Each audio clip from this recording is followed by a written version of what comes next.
Imagine a world in which a single person can only function at night, and by function we mean something very specific and restrictive.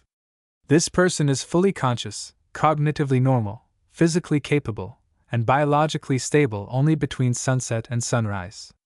During daylight hours they are not merely tired or uncomfortable, they are incapable of meaningful action.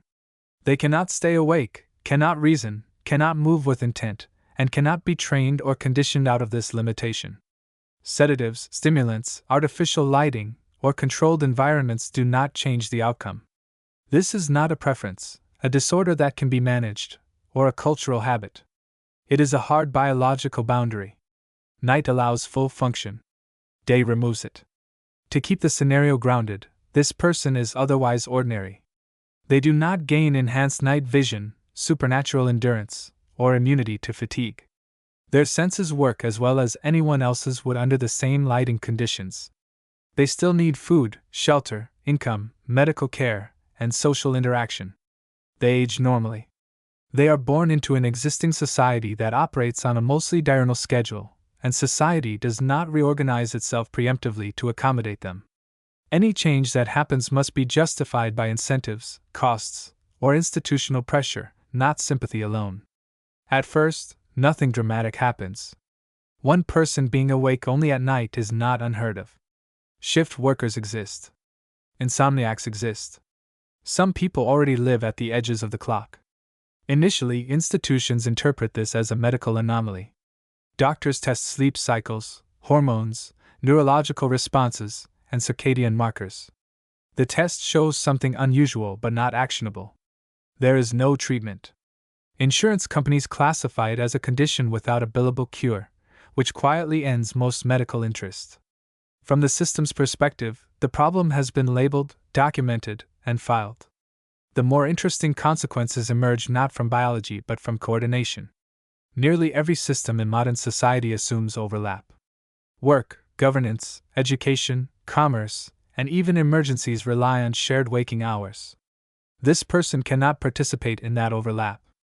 Any interaction with them must happen at night or be deferred. At first, this is an inconvenience borne almost entirely by the individual. They adjust their sleep to match their functional window, which means sleeping through daylight consistently. This isolates them socially in subtle ways. Friendships decay not because of conflict, but because synchronization fails. Invitations stop arriving because they cannot be accepted. Phone calls go unanswered. The person is not excluded by rule, only by time. Employment becomes the first structural barrier. Many jobs technically exist at night, but most are designed around teams, supervision, and handoffs that assume daytime coordination. The person cannot attend training sessions, meetings, or evaluations held during the day. Remote work does not solve this, because organizations still operate on daytime feedback loops. Deadlines, approvals, and collaboration tools are slow or inaccessible when one party exists outside the temporal norm. Eventually, the labor market sorts this person into roles that are already nocturnal, low interaction, and highly procedural. Security monitoring, data processing, maintenance, logistics, and certain types of analysis become plausible. Not because they are ideal, but because they minimize the need for real-time overlap. Over time, an economic pattern emerges. The person becomes reliable at night in a way few others are. While most night workers are temporarily misaligned, this person is permanently optimized for it. Employers who operate 24-hour systems begin to see a narrow advantage. Tasks that are neglected, rushed, or error-prone during night shifts are handled with consistent quality. The person is not faster or smarter, but they are stable. That stability has value, though it is limited by scale. One person does not create a market, but they can become embedded in a niche. Government interaction follows a similar path. Voting, licensing, courts, and public services are almost entirely daytime operations. Legally, the person has the same rights as anyone else, but exercising them requires accommodation. At first, these accommodations are ad hoc. An appointment scheduled late. A form submitted electronically. A proxy used. None of this breaks the system, but it reveals how much of governance is built on the assumption of synchronized presence.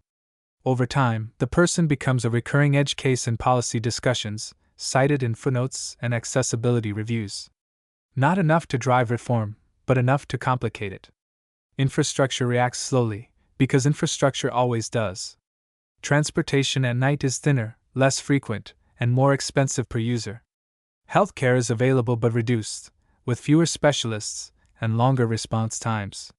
Emergency services function, but follow protocols optimized for the average citizen, not the nocturnal one. If this person has an emergency at night, they are within the system. If it happens during the day, they are effectively unreachable. Legal responsibility becomes blurry. If someone cannot be conscious during half the day, how do liability, consent, and duty of care apply? The system resolves this not philosophically, but pragmatically, by assigning guardianship frameworks and time-based responsibility models that quietly reduce risk rather than answer questions. Psychologically, the person adapts, but adaptation is not neutral. Human identity is shaped by participation, and participation is shaped by shared time. This person experiences the world mostly through its maintenance layer. Streets being cleaned, servers being updated, goods being moved, lights being repaired. They see cities when they are not performing for themselves. This produces neither inherent misery nor enlightenment, but a persistent sense of being adjacent rather than embedded. Loneliness does not arrive as sadness, but as absence. The absence of casual contact, of overheard conversations, of spontaneous interaction. Relationships that survive do so intentionally, plan days or weeks in advance, which changes their texture. Social norms adjust around the person, but only locally. Friends learn not to expect daytime replies. Employers stop scheduling morning check-ins. Institutions note their availability in databases. Nothing global changes. The system absorbs the anomaly by isolating it. This is how large systems remain stable. They do not bend for edge cases, they compartmentalize them. The most significant long-term effect is not on society, but on precedent. Once one person is formally recognized as unable to function during daylight, time itself becomes a variable in rights and responsibilities. Accessibility is no longer just spatial or sensory, but temporal. This idea does not spread quickly, but it persists. Policies are written with clauses that specify hours of applicability. Services experiment with asynchronous models. Not because of compassion for one person, but because the abstraction proves useful elsewhere. In the end, the world does not become nocturnal, nor does it reject the person. It simply routes around them, efficiently, quietly, and without malice, until their life fits into the gaps left behind by everyone else.